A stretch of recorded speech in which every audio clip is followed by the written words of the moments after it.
2026 में टेक्नोलॉजी की दुनिया का एक ही भगवान है, एनवीडिया। आज एनवीडिया $4 ट्रिलियन से बड़ी कंपनी बन चुकी है। एप्पल और माइक्रोसॉफ्ट के साथ टॉप पर बैठी है। लेकिन एक वक्त ऐसा था जब इस कंपनी के पास अपने एम्प्लॉइज को देने के लिए सिर्फ 30 दिन की सैलरी बची थी और कंपनी का लगभग दिवाला निकल चुका था। बट इस कंपनी के मालिक जेनसेन हुआंग ने ऐसे क्या डिसीजंस लिए जिसके कारण आज ये इस मुकाम पर है। I try to spend my time as much as I can on the things that I believe will have long-lasting influence on our company. Imagine करिए साल 1993 की दुनिया को, जब लोगों के पास ना तो स्मार्टफोन थे और ना ही हाई स्पीड इंटरनेट। उस वक्त पीसी रिवॉल्यूशन बस शुरू ही हो रहा था। माइक्रोसॉफ्ट, आईबीएम, इंटेल सब इस रेस में थे। लेकिन यार तब के कंप्यूटर बहुत बल्कि, सफेद डिब्बा और सुपर बोरिंग थे। लोग जनरली कंप्यूटर का यूज सिर्फ 2-3 चीजों के लिए ही किया करते थे, जैसे वर्ड डॉक्यूमेंट्स, बोरिंग स्प्रेडशीट्स बनाना या फिर 2D अकाउंटिंग सॉफ्टवेयर के लिए। लेकिन तभी टेक की दुनिया में एक इंसेन एंट्री होती है वीडियो गेम्स की। Sure. The arcade machines, they came out with 3D arcade systems.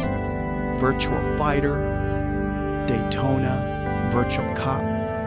All of those arcade games were in 3D for the very first time. यार जैसे ही डूम और क्वैक जैसे गेम्स मार्केट में आए, उस टाइम के लड़के लड़कियां पागल हो गए थे। गेम फ्लैट 2D पिक्सल से निकलकर 3D वर्ल्ड में घुस गई। लेकिन यहाँ पर एक बहुत बड़ा झोल था और उस झोल को नोटिस किया 3 दोस्तों के ग्रुप ने, जिसमें से एक थे जेनसेन हुआंग, जो आज एनवीडिया के आइकॉनिक ब्लैक लेदर जैकेट वाले CEO हैं।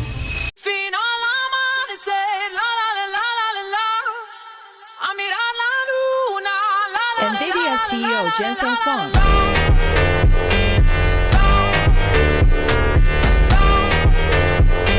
जेनसेन और उनके को फाउंडर ने देखा कि अगर किसी को ये 3D गेम्स खेलने हैं तो उन्हें अलग से सुपर निंटेंडो या सेगा जेनेसिस जैसे कंसोल्स खरीदने पड़ते थे। कंप्यूटर पर ये चलते ही नहीं थे, क्योंकि यार तब के कंप्यूटर्स के पास इतना दिमाग ही नहीं था कि वो 3D ग्राफिक्स को हैंडल कर सकें। 3D गेम्स चलाने का मतलब समझते हो? देखो, एक सिंपल गेम चलाने के लिए भी कंप्यूटर को 1 सेकंड में बिलियंस कैलकुलेशन करने पड़ते हैं। इसको ऐसे समझो, जब तुम कॉल ऑफ ड्यूटी में एक बैटल फील्ड पर भाग रहे हो तो पीछे बुलेट्स चल रही है, एक्सप्लोजन हो रहे हैं और तुम जैसे ही एक अंधेरे कमरे से धूप में आते हो तो लाइटनिंग बदल जाती है। तुम्हें लग रहा है कि ये सब स्मूथली चल रहा है, लेकिन कंप्यूटर पीछे पागलों की तरह काम कर रहा होता है। वो कैलकुलेट करता है कि हेलमेट पर धूप कैसे चमकेगी, दीवार पर शैडोज कैसे बनेंगी और ग्रेनेड हवा में कैसे स्पिन करेगा। और ये सब रियल टाइम में 1 सेकंड में 60 बार होता है, जिसे ही हम 60 FPS यानी 60 फ्रेम पर सेकंड कहते हैं। साल 1996 में मारियो 64 को चलने के लिए हर सेकंड 100 मिलियन कैलकुलेशंस चाहिए थे। 2011 में माइनक्राफ्ट को 100 बिलियन कैलकुलेशन चाहिए थे और आज के मॉडर्न गेम्स को चलने के लिए 36 ट्रिलियन कैलकुलेशंस पर सेकंड लगते हैं। और यार ये सब चीजें तब के कंप्यूटर्स की बस की बात नहीं थी।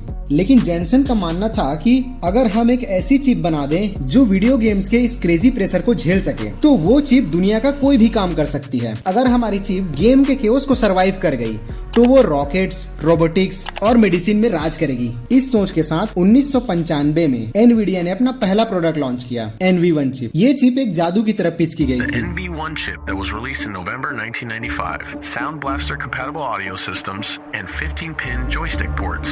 एक ही चिप ग्राफिक्स भी संभालेगी, साउंड भी देगी और गेम कंट्रोलर्स को भी चलाएगी। एनवीडिया ने जापान की सबसे बड़ी गेमिंग जायंट सेगा के साथ पार्टनरशिप कर ली। सिलिकॉन वैली में सबको लगा कि ये एक मास्टर स्ट्रोक है, लेकिन तभी कहानी में विलेन की एंट्री होती है, माइक्रोसॉफ्ट ने साल 1995 में लॉन्च किया direct. One example of this was Microsoft's DirectX.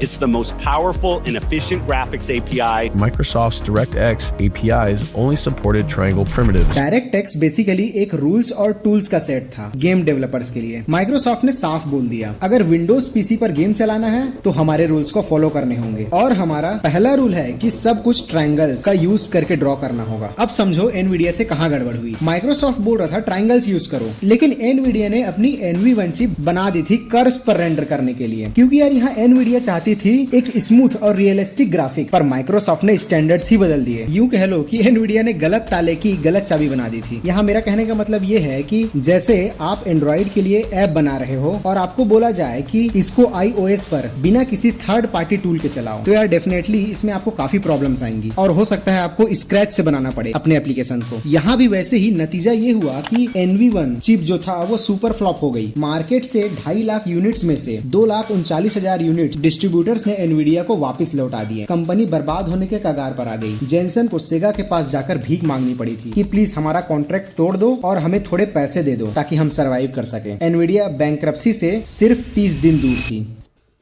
Jensen ने अपने बचे खुचे इंजीनियर्स को बुलाया और बोला, सुनो, हम एक नई चिप बनाएंगे, लेकिन हम इस चिप को हार्डवेयर पर टेस्ट नहीं करेंगे। यार, चिप इंडस्ट्री का सबसे पहला रूल होता है always test before you manufacture. एक मॉडर्न चिप कोई लोहे का टुकड़ा नहीं होता, वो एक माइक्रोस्कोपिक शहर जैसा होता है जिसमें बिलियंस ऑफ ट्रांजिस्टर्स और मिलियंस ऑफ इलेक्ट्रिकल स्विचेस होते हैं। अगर एक भी तार गलत जुड़ गई या एक भी कनेक्शन मिस रूट हो गया तो पूरी चिप क्रैश हो जाएगी। और इस फेलियर की कीमत हजारों में नहीं, मिलियंस ऑफ डॉलर्स में होती है, क्योंकि फैक्ट्री वाले एक चिप नहीं बनाते, वो सीधे 1 मिलियन चिप्स मास प्रोड्यूस करते हैं। यार, यहाँ एक बग मतलब 10 लाख खराब चिप्स और कंपनी हमेशा के लिए खत्म। लेकिन यहाँ एनवीडिया के पास फिजिकल प्रोटोटाइप बनाने के पैसे ही नहीं थे और न ही वक्त। जेनसन ने पूरी चिप को सिर्फ एक सॉफ्टवेयर सिमुलेशन में टेस्ट किया, यानी सब कुछ वर्चुअल। यार, ये ऐसा ही था जैसे बिना रियल रॉकेट बनाए सिर्फ कंप्यूटर सॉफ्टवेयर में देखकर रॉकेट मार्स पर भेज दिया जाए। एनवीडिया ने अपना डिजाइन ताइवान की कंपनी TSMC को मैन्युफैक्चरिंग के लिए भेज दिया। 8 हफ्ते के बाद फैक्ट्री से एक बॉक्स आया। लैब में सबकी धड़कनें रुकी हुई थी। सिस्टम में चिप लगाई गई और पावर बटन दबा दिया गया एंड बूम, स्क्रीन पर ग्राफिक्स बिना किसी ग्लिच के चमकने लगे, फ्रेम रेट्स उड़ने लगे और इस चिप का नाम था Riva 128।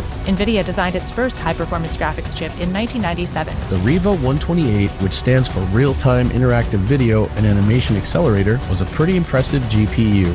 Riva 128 is the world's first fully accelerated, hardware-accelerated pipeline for rendering 3D. Market में आते ही रिव्यूअर्स ने इसको सुपर हिट घोषित कर दिया। पहले 4 महीने में ही एनवीडिया ने 1 मिलियन यूनिट्स बेच दिए। ये सिर्फ एक कमबैक नहीं था, ये एनवीडिया का नया जन्म था।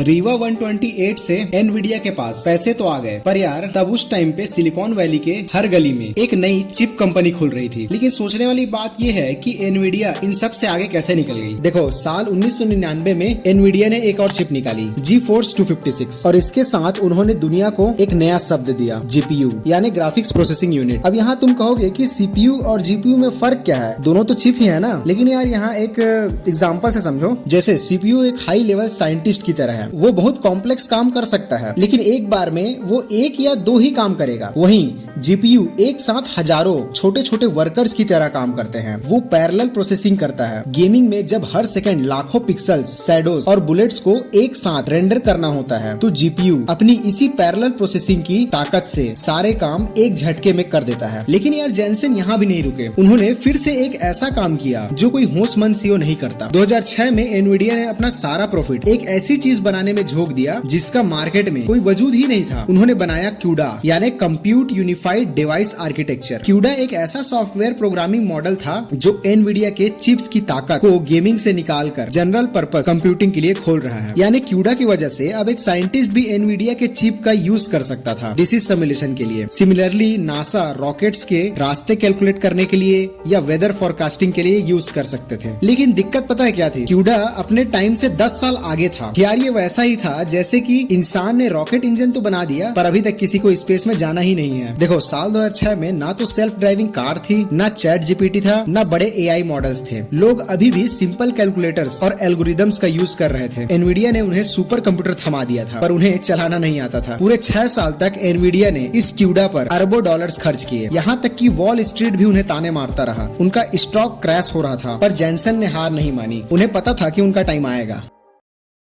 और फिर आया साल 2012। यूनिवर्सिटी ऑफ टोरंटो में 3 रिसर्चर्स बैठे थे, एलेक्स, इलिया और AI के गॉडफादर जेफरी हिंटन। इनका एक सपना था कि एक ऐसा कंप्यूटर ब्रेन बनाना जो इंसान की तरह देख सके। अगर कंप्यूटर को इमेज दिखाया जाए तो वो बता सके कि क्या कुत्ता है, क्या बिल्ली है और क्या ट्रक है। मतलब क्रेजी सपना था भाई। You have Geoffrey Hinton, the godfather of AI, whose controversial ideas help make advanced artificial intelligence possible. Computers were now a lot faster, and now it's behaving like I thought it would behave in the mid-80s. It's solving everything. The arrival of super fast chips and the massive amounts of data produced on the internet gave Hinton's algorithms a magical boost. यार, उस time पे AI को बहुत boring और failure माना जाता था। लेकिन इन 3 रिसर्चर्स ने इसकी उन्होंने नासा का सुपर कंप्यूटर नहीं लिया। इसके बजाय उन्होंने मार्केट से एनवीडिया के 2 गेमिंग चिप्स खरीदे और उन्हें CUDA सॉफ्टवेयर के जरिए ट्रेन किया। वही CUDA जिसे एनवीडिया ने बनाया था। अब उन्होंने इस AI मॉडल को मिलियंस ऑफ इमेज दिखाई और पता है क्या हुआ? हुआ, जीपीयू ने उन इमेजेस के पिक्सल्स को पैरेलल प्रोसेसिंग के जरिए इतनी तेजी से क्रैश किया कि कंप्यूटर सच में देखना सीख गया। इस मॉडल का नाम रखा गया AlexNet. It's called AlexNet, and it's a kind of AI called a neural network. And they did it on NVIDIA GPUs.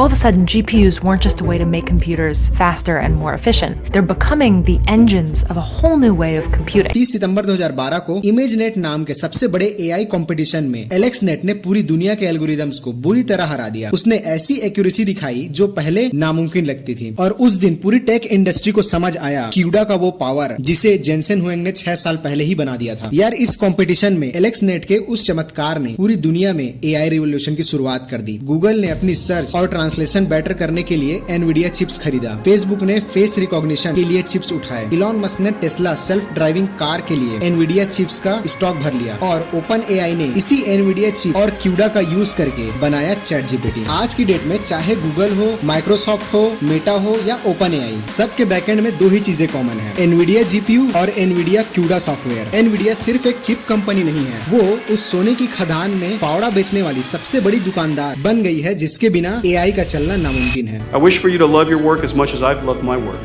The nearly 6,000 employees at NVIDIA and everybody I've ever worked with in the computer industry knows I love my work.